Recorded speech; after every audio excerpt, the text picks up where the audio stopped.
दिल्ली की घटना से सीखते हुए लखनऊ में भी हुआ एक्शन। बेसमेंट में चल रहे 20 कोचिंग सेंटर सील किए जा चुके हैं।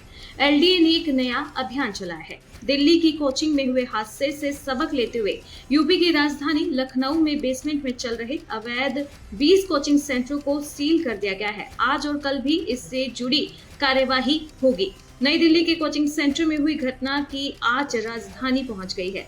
एलडीए ने मंगलवार को विभिन्न क्षेत्रों में अवैध बेसमेंट में चल रहे कोचिंग सेंटर के खिलाफ बड़े स्तर पर अभियान चलाया। 107 प्रतिष्ठानों की जांच कर इनमें से अवैध बेसमेंट में चल रहे 20 कोचिंग सेंटरों और लाइब्रेरी को सील कर दिया गया है।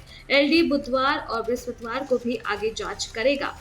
उपाध्यक्ष प्रमेश कुमार ने बताया कि जोनल अधिकारियों के नेतृत्व में प्रवर्तन टीम ने शहर भर में अभियान चलाया। इस दौरान बेसमेंट में चल रहे प्रतिष्ठानों के मालिकों, संचालकों से मानचित्र व निर्माण आदेश से संबंधित दस्तावेज पेश करने के लिए कहा गया। फिर इसके आधार पर आगे कार्यवाही हुई और 107 इंस्टीट्यूट को पूरी तरह से जांचने के बाद 20 ऐसे इंस्टीट्यूट सामने आए जो बेसमेंट में थे, जिनके पास पेपर वर्क भी कंप्लीट नहीं था, जिसे सील कर दिया गया है। यूएस के प्रेसिडेंशियल इलेक्शन को लेकर बड़ी खबर सामने। कमला हैरिस और डोनाल्ड ट्रंप में अब बराबर की टक्कर होने वाली है। अमेरिकी मीडिया के रिपोर्ट्स के अनुसार ताजा सर्वे में कमला हैरिस और डोनाल्ड ट्रंप के बीच कांटे की टक्कर चल रही है। कमला हैरिस को 48% लोगों का समर्थन मिला है तो 47% ने डोनाल्ड ट्रंप को समर्थन दिया है। कमला हैरिस के राष्ट्रपति पद का उम्मीदवार बनने के बाद से डोनाल्ड ट्रंप की परेशानियां बढ़ती जा रही है। 7 अहम राज्यों में डोनाल्ड ट्रंप ने बढ़त बनाई हुई थी। वो कमला हैरिस के राष्ट्रपति पद का उम्मीदवार बनने के बाद से लगातार कम हो रही है।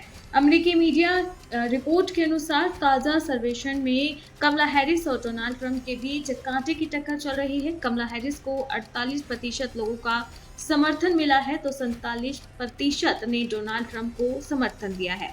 अमेरिका के राष्ट्रपति चुनावों में कुछ राज्यों की अहम भूमिका है। इनमें स्विंग स्टेट कहा जाता है। यहाँ दोनों प्रमुख पार्टियों को आबादी का समर्थन प्राप्त होता है और आखिरी समय में ये राज्य किसी भी पार्टी के पक्ष में जा सकते हैं। राज्यों के ताजा सर्वे में पता चला है कि कमला हैरिस ने ट्रंप पर 11 पॉइंट की बढ़त बनाई हुई है।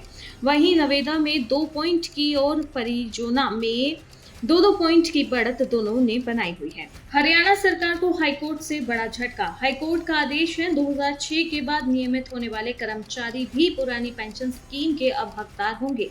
हरियाणा सरकार की अपील पर हाईकोर्ट ने कहा कि देश में बेरोजगारी से हर व्यक्ति परिचित है। लोग थोड़े पैसे के लिए पार्ट टाइम जॉब कर रहे हैं। राज्य आदेश नियोक्ता होता है और उससे नागरिकों के उत्पीड़न की उपेक्षा नहीं की जाती। मामूली राशि का भुगतान करके नागरिकों को नियमित नियुक्ति से वंचित कर यह उनका उत्पीड़न करने के बराबर है।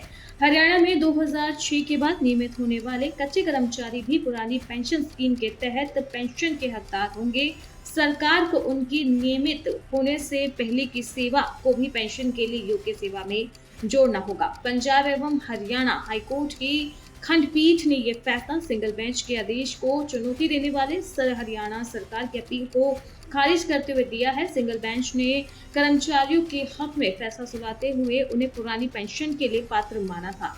हाईकोर्ट के इस फैसले से हरियाणा के 5000 से अधिक रिटायर्ड कर्मी को फायदा होगा। आज 2 बार की ओलंपिक पदक विजेता पीवी सिंधु भी ग्रुप चरण के अपने दूसरे मुकाबले में चुनौती पेश करेंगी। सिंधु का सामना क्रिस्टियन कुबा से होगा, जबकि लक्ष्य सेन एचएस प्रणय भी अपने ग्रुप में आज मुकाबला खेलने के लिए उतरेंगे। भारत को पेरिस ओलंपिक के चौथे दिन मंगलवार को मनु भाकर और सरबजोत सिंह की जोड़ी ने कांस्य पद दिलाया।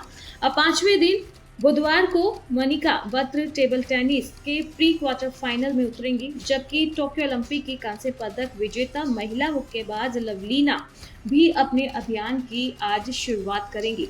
2 बार के ओलंपिक पदक विजेता पीवी सिंधु भी आज ग्रुप चरण के अपने दूसरे मुकाबले में चुनौती पेश करेंगी। सिंधु का सामना क्रिस्टियन कुबा से होगा। लक्ष्य सेन और एचएस प्रणय भी आज अपने अपने ग्रुप में मुकाबला करेंगे। भजन कौर के शानदार प्रदर्शन के बाद अनुभवी तीरंदाज दीपिका कुमारी और तरुणदीप राय से भी बेहतर प्रदर्शन की आज भारतीयों को उम्मीद होगी। दीपिका और तरुणदीप महिला और पुरुष एकल 1:32 एलिमिनेशन चरण में चुनौती पेश करने उतरेंगे। ईरान से बड़ी खबर। हमास प्रमुख इस्माइल हानिया की ईरान में हुई है हत्या। ईरान स्थिति ठिकाने पर हुई है हवाई हमला, इजराइल पर लगे हैं इसके बड़े आरोप। हमास की राजनीतिक शाखा के प्रमुख इस्माइल हानिया की मौत हो गई है। मीडिया रिपोर्ट्स के अनुसार इस्माइल हानिया की ईरान में हत्या की गई है। ईरान की सेना, ईरान रिवोल्यूशनरी गार्ड्स ने भी इसकी पुष्टि की है। रिपोर्ट्स के अनुसार तेहरान में स्थित इस्माइल हानिया के घर पर हमला हुआ था, जिसमें एक अंगरक्षक समेत इस्माइल हानिया की मौत हो गई। ईरान रिवोल्यूशनरी गार्ड्स के जनसंपर्क विभाग ने बताया कि हमला बुधवार की सुबह हुआ और घटना की जांच अभी हो रही है। बयान में इस्माइल हानिया की मौत पर दुख जताया और फिलिस्तीन के लोगों के प्रति अपना समर्थन जताया। हमास ने भी बयान जारी कर इस्माइल हानिया की मौत की पुष्टि की और साथ ही हत्या का आरोप इजराइल पर लगाया है।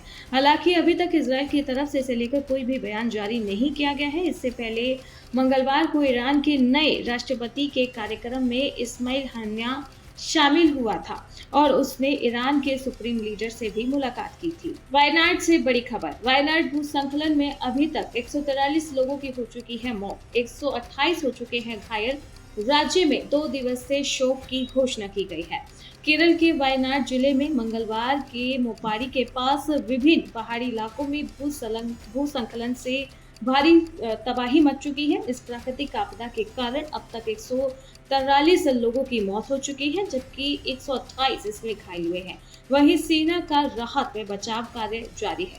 कांग्रेस अध्यक्ष और राज्यसभा में विपक्ष के नेता मल्लिकार्जुन खड़गे ने कहा, हम सब ने वायनाड की स्थिति को गंभीरता से लिया है। राहुल गांधी और प्रियंका गांधी वाड्रा वहां जाने वाले हैं। हमारी पार्टी के सभी कार्यकर्ता वहां पुनर्वास के लिए भी जुटे हैं। ये बहुत बड़ी दुखद घटना है, ये राष्ट्रीय आपदा है और इस पर सभी लोगों को मिलकर काम करना चाहिए। हमने ये मुद्दा कल राज्यसभा में भी उठाया था। वायनाड के चूरामाला में कल सुबह भूस्खलन के बाद बचाव और तलाशी अभियान अभी तक जारी है, जिसमें 143 लोगों की मौत का बड़ा आंकड़ा सामने आया है और वहीं घायलों की संख्या बढ़कर 128 हो गई है। राव कोचिंग सेंटर हादसे में बड़ा खुलासा। बेसमेंट में लाइब्रेरी को लेकर बोला गया था झूठ, एक नई रिपोर्ट में हो चुका है इसका खुलासा। राजधानी दिल्ली के राजेंद्र नगर कोचिंग सेंटर हादसे के मामले में नए खुलासे हो रहे हैं। अब तक एक नया खुलासा फिर हो चुका है। मामले में दिल्ली अग्निशमन सेवा की बड़ी लापरवाही सामने आई है। हादसे से महज 19 दिन पहले 9 जुलाई को राव आईएएस स्टडी सर्कल को फायर एनओसी दी गई थी। इससे पहले इमारत का अग्निशमन सेवा की टीम ने निरीक्षण भी किया था। नियमित सभी नियम पूरे होने से ही एनओसी देनी थी, लेकिन राव आईएएस स्टडी सर्कल जिस इमारत में है उसके बेसमेंट में लाइब्रेरी चल रहा था। ऐसे में बड़ा सवाल ये है कि अग्निशमन सेवा की टीम ने निरीक्षण किस तरह से किया। वहां पर लाइब्रेरी